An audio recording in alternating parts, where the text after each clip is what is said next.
Hello বন্ধুরা, আমি প্রথম Majumdar, founder and teacher of Ellora art academy. রাখি বন্ধনের উৎসবের ছবি তো তোমরা প্রচুর এঁকেছো, কিন্তু আমি তোমাদের সামনে আজ এমন এক ছবি নিয়ে এসে উপস্থিত হয়েছি যে ছবিটা শুধু রাখি বন্ধনের চিরাচরিত ছবি নয়। এই ছবির মধ্যে আছে একটা ইতিহাস, অর্থাৎ ইতিহাসের ঘটনা, এবং এই ছবির রিয়েল ফুটেজ তোমরা কোনো প্ল্যাটফর্মে খুঁজে পাবে না। এই ছবিটি আমি নিজে কল্পনা করে তোমাদের সামনে তুলে ধরলাম নিজের মতন করে। এটার ব্যাকগ্রাউন্ড আমি কিছু আঁকিনি, তোমরা নিজেদের মতো করে প্রেক্ষাপট অনুযায়ী এটার ব্যাকগ্রাউন্ড সাজিয়ে নিতে পারো, অথবা যা ব্যাকগ্রাউন্ড আছে সেইভাবেই কালার করতে পারো। ভিডিওর প্রত্যেকটা ধাপ খুব ভালোভাবে ফলো করলে তোমরা দেখতে পাবে খুব ইজিলি আমরা কিভাবে একটা ঐতিহাসিক প্রেক্ষাপট সহ ছবি আমরা কিভাবে তুলে ধরছি খুব ইজিলি। তাহলে চলো আমরা দেখে নিই ছবিটা কি এবং কেমন ভাবে সেটা আমাদেরকে তৈরি করতে হবে। প্রথমে হালকা আউটলাইনের মাধ্যমে সাবজেক্টটা কাগজের কোন জায়গায় আঁকা হবে সেটাকে ঠিক করে নিতে হবে। তোমরা এখনো যারা আর্ট উইথ এম প্রতাপ এই ইউটিউব চ্যানেলটিকে সাবস্ক্রাইব করোনি তারা সাবস্ক্রাইব করে নিও, আর লাইক কমেন্ট শেয়ারের মাধ্যমে অপরকে শেখার সুযোগ করে দিও।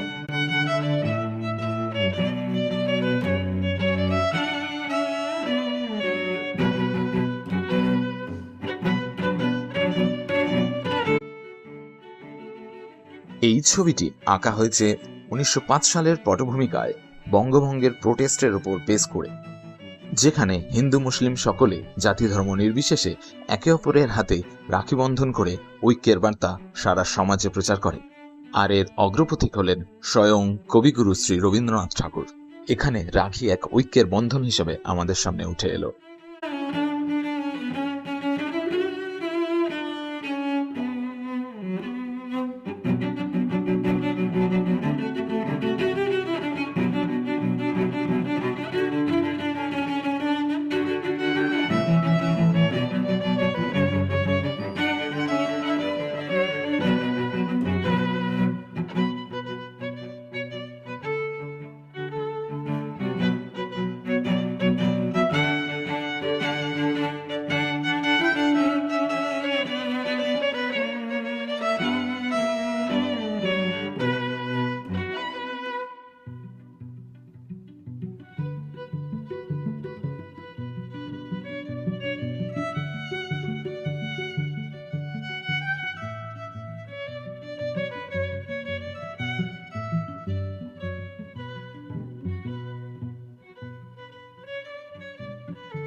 এবার আমরা দাড়ি গোঁফ ড্র করব, তবে অবশ্যই মনে রাখতে হবে দাড়ি গোঁফগুলো মুখের স্ট্রাকচার অনুযায়ী ড্র করতে হবে।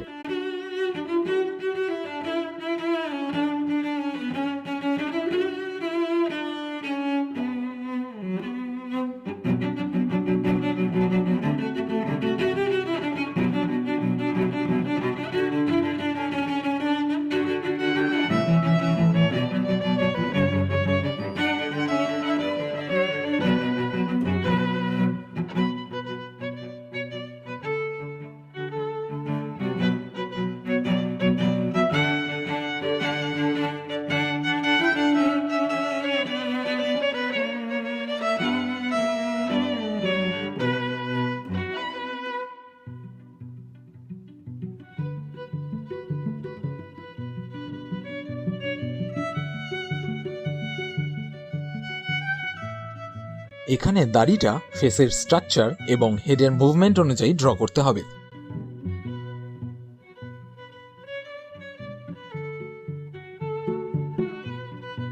রবীন্দ্রনাথ রবীন্দ্রনাথের পোর্ট্রেট ডিটেলসে অথচ ইজিলি শিখতে আমার ইউটিউব চ্যানেলে Rabindranath Tagore drawing easy step by step এই ভিডিওটি অবশ্যই দেখো। ভিডিওটির লিঙ্ক ডিসক্রিপশনে দেওয়া আছে। এই ভিডিওতে পেন্সিল ড্রয়িং থেকে শেষ পর্যন্ত উইথ কালার শেডিং খুব ইজিভাবে দেখানো আছে।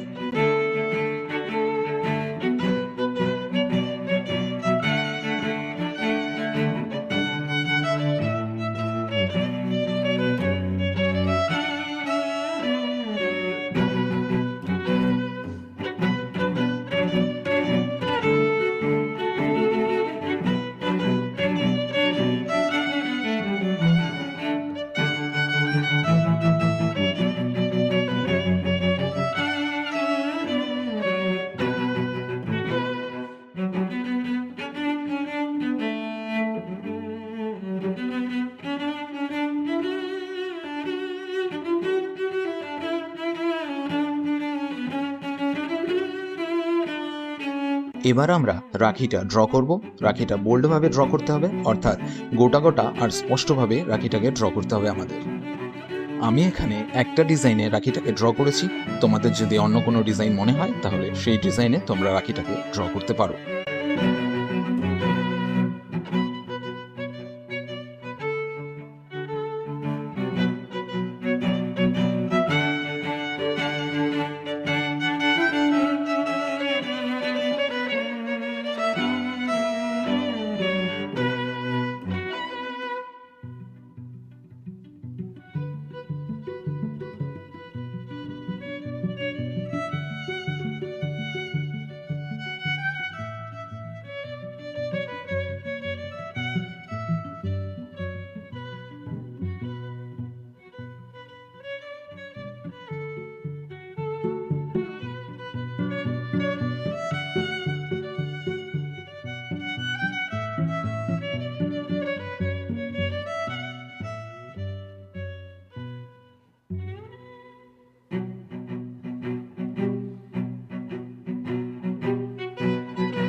মুসলিম লোকটির পোশাকে কালার করতে আমরা এখানে অলিভ গ্রিন কালার ব্যবহার করব।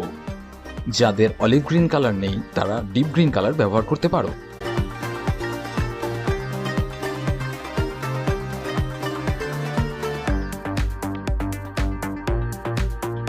পোশাকে শেড দেওয়ার জন্য আমরা স্যাপ গ্রিন কালার ইউজ করব। যারা ডার্ক গ্রিন কালার দিয়ে পোশাকটা কালার করছো তারা শেডের ক্ষেত্রে পুশিয়ান ব্লু কালারটা ব্যবহার করতে পারো। পোশাকের কোন কোন জায়গায় শ্যাডো আছে সেটা ভালো করে দেখে নিয়ে আমরা ঠিক সেই জায়গাতে শেড ক্রিয়েট করতে পারি।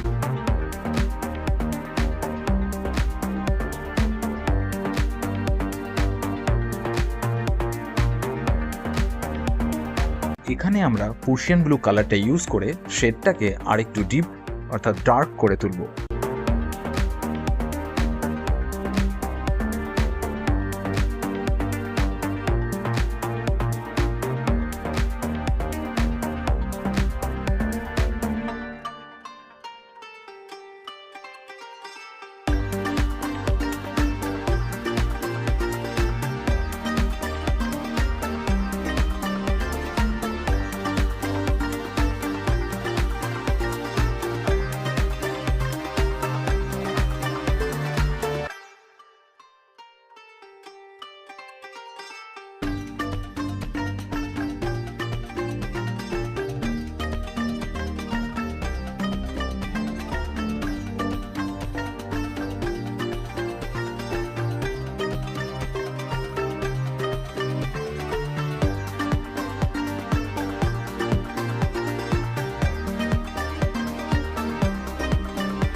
এখানে রবীন্দ্রনাথের ড্রেসটা করার জন্য আমি গ্রে গ্রিন কালারটা ইউজ করেছি। যাদের গ্রে গ্রিন কালার নেই তারা রেডিশ ব্রাউন অর্থাৎ বার্ন সায়ানা কালারটা ইউজ করতে পারো।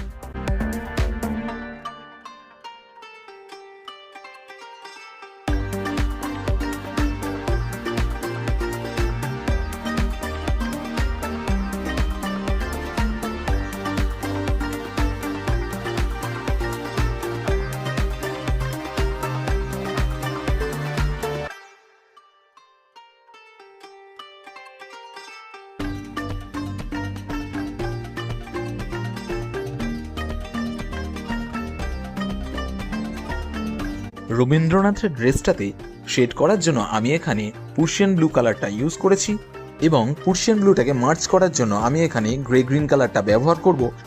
যারা বার্নশায়ানা দিয়ে ড্রেসটাকে করেছো তারা ব্ল্যাক দিয়ে শেড দিতে পারো এবং মার্চ করার জন্য বার্নশায়ানাটা ব্ল্যাকের ওপরে হালকা করে ঘষে ব্ল্যাকটাকে মার্চ করতে পারো।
এখানে আমরা সানসেটের আকাশের মতন আকাশটাকে কালার করব।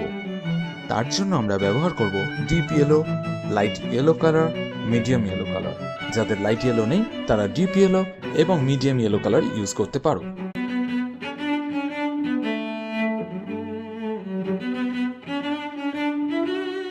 এবার আমরা আকাশটাকে আরো সুন্দর ও ডেপথ বাড়ানোর জন্য আমরা অরেঞ্জ কালার ইউজ করব। বুঝে বুঝে অরেঞ্জ কালারগুলো কোথায় কোথায় হবে সেই জায়গাগুলোকে খুঁজে খুঁজে আমাদেরকে অরেঞ্জ কালারটা অ্যাপ্লাই করতে হবে।